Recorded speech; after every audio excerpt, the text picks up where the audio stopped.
Hi, everyone. This is Leanne Smith from Wayne Reese's Medicaid Department. If you've logged into special ed forms recently in MyStar, you'll notice that there have been some changes made. And the medical plan of care signature form, the name has changed and there's been some additions to it. So this video is just to go over what changes we've made and to give you a little bit of guidance on how to fill out this document. Just as a reminder, the Authorization for Medicaid Services form is a requirement by the Centers for Medicare and Medicaid Services. So this is a Medicaid requirement. It's not a special education requirement. And basically what it is CMS considers an IEP or IFSP a medical treatment plan when there's one or more health-related services prescribed on it. So under programs and services, if the student has speech, audiology, OT, PT, or social work prescribed as direct consult on their IEP or IFSP, it's considered a medical treatment plan, and therefore it needs to be signed by a medically qualified individual. And basically all you're doing is agreeing as a team that those are the services that the student needs help with. This does not make you responsible for making sure that those services are provided. You're just, as a qualified individual, through your knowledge and your certification and your LARA license, stating that you agree with everyone else that those are the services that a student needs. So some of the changes that have been made include the name.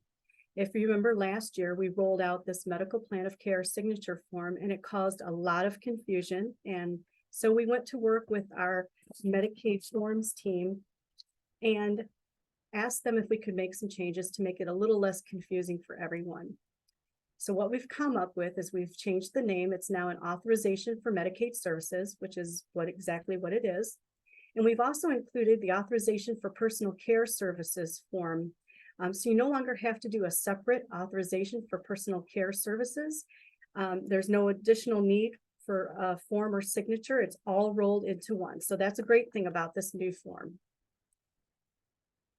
So this form should be filled out when the student is under the age of 21, and it needs to be completed and signed after the annual IEP or IFSP, a 3-year evaluation, or any time you're making any IEP amendments when changes are made to programs and services.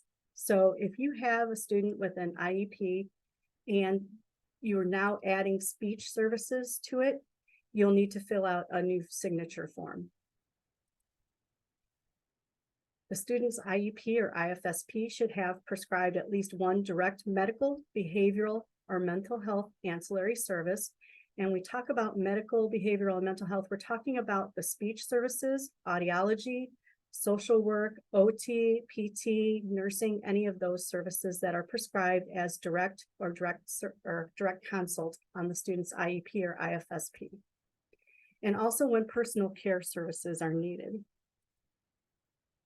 This form should be kept with the student's IEP or IFSP for a minimum of 7 years in case of a Medicaid audit.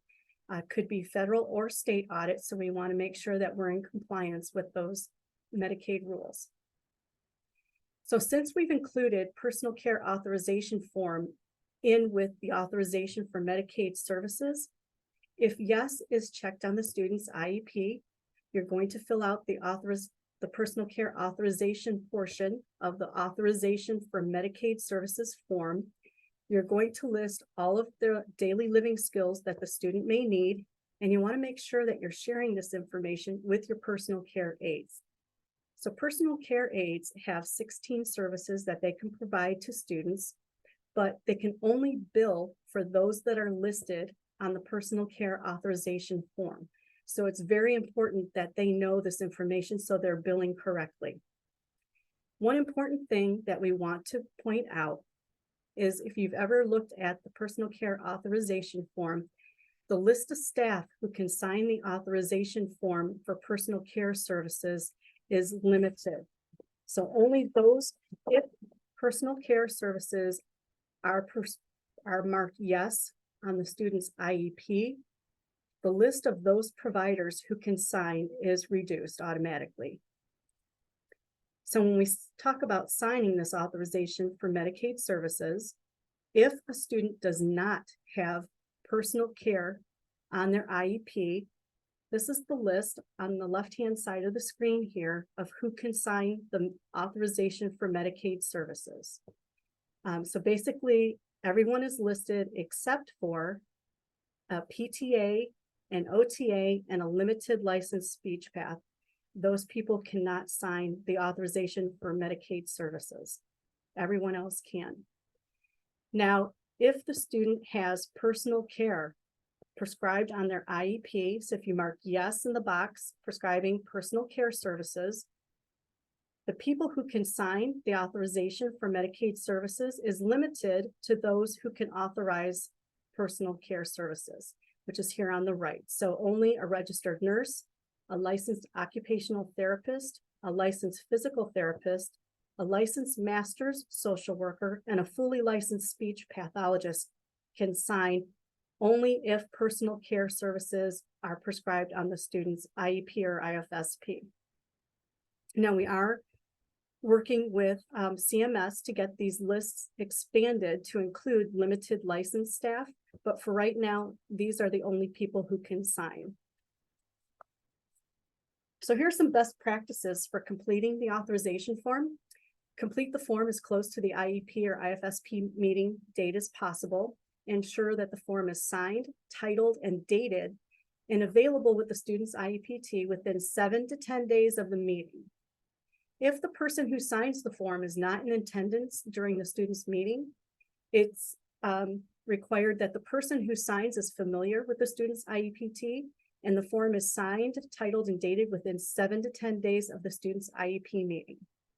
So if, for example, a speech path, an audiologist, OTPT, social worker is not in attendance, but they are familiar with the student's IEP and they have done maybe an evaluation for the student to include in that IEPT, then they can sign and date the form even if they aren't in attendance, but they need to do it within 7 to 10 days of the student's IEP meeting.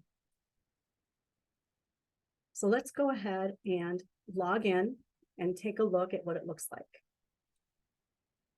So right now we're going to go to menu, programs, and for right now it's still included in special ed forms. When they switch over to program forms, then you'll find the authorization for Medicaid services there. We'll search for the student that we want to enter the form for.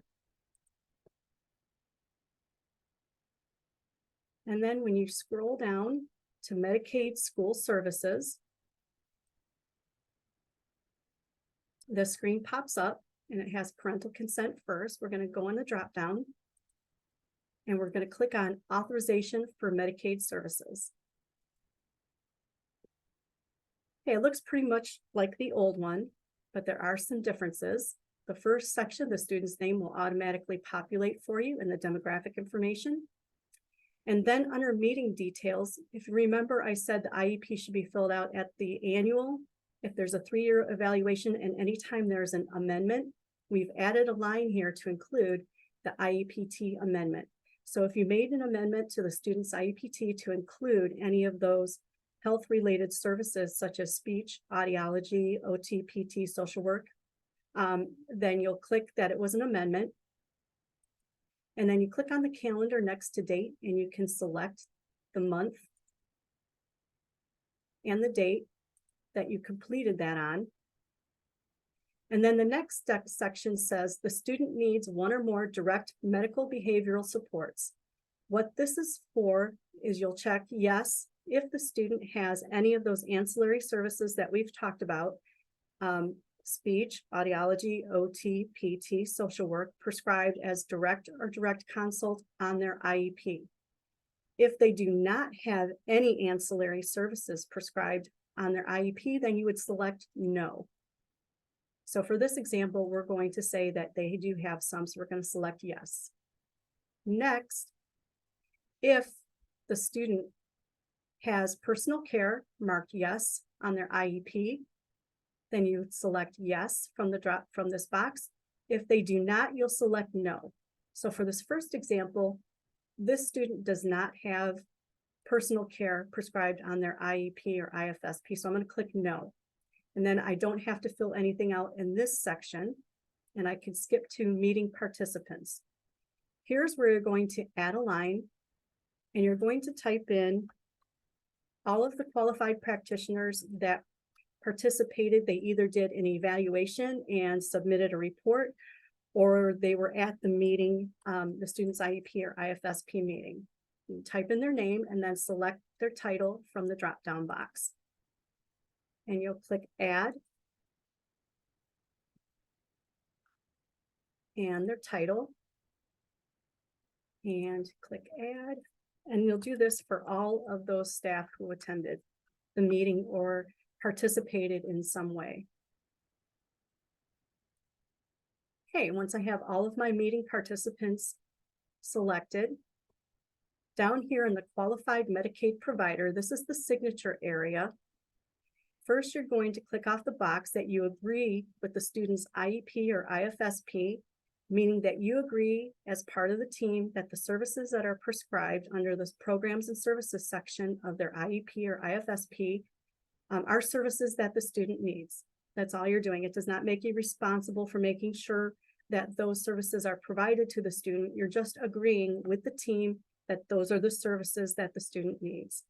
And then, when necessary, you will keep any other providers informed of the student's medical condition on a regular basis. So if you're working with outside agency, if there happens to be nursing services prescribed for this student, the nurse may be in contact with the student's physician. And that's all that this box means, that if you have a need to update an outside provider, that you will do it. Then one of the people who are qualified that were part of the meeting, you put their name down here, and then select their title from the drop-down. Now, if you notice, let me show you the difference. This student does not have personal care services. So the list of people who can sign the authorization for Medicaid services is long. So you select their title and then print this off, sign and date it. And this needs to be kept with the student's IEP in their folder for at least 7 years in case of an audit. Now, let's go back up here and say that the student does have the need for personal care services.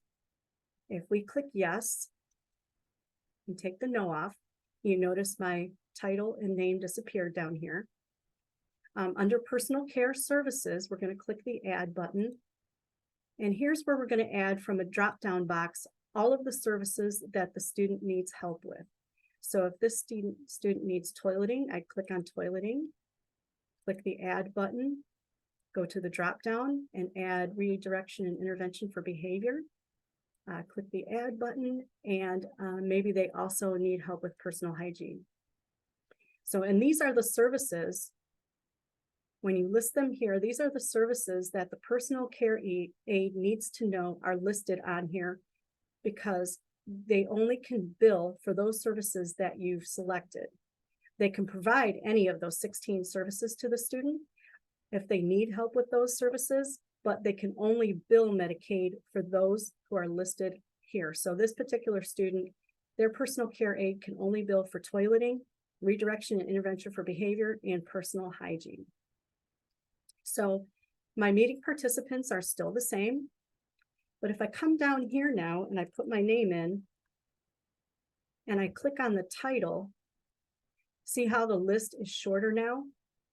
Because we have personal care services prescribed on this student's IEP, only these select practitioners can sign. So if the student does not have personal care services on their IEPT, that long list of practitioners, those people can sign. But if they do have personal care services, only these staff listed can sign. So it has to be an OT, PT, social work, or a fully licensed speech pathologist. So then I would select that person, whoever's going to sign, and then print this off, and they would sign, date it, and then keep it in the student's file for 7 years in case of a federal or a state audit.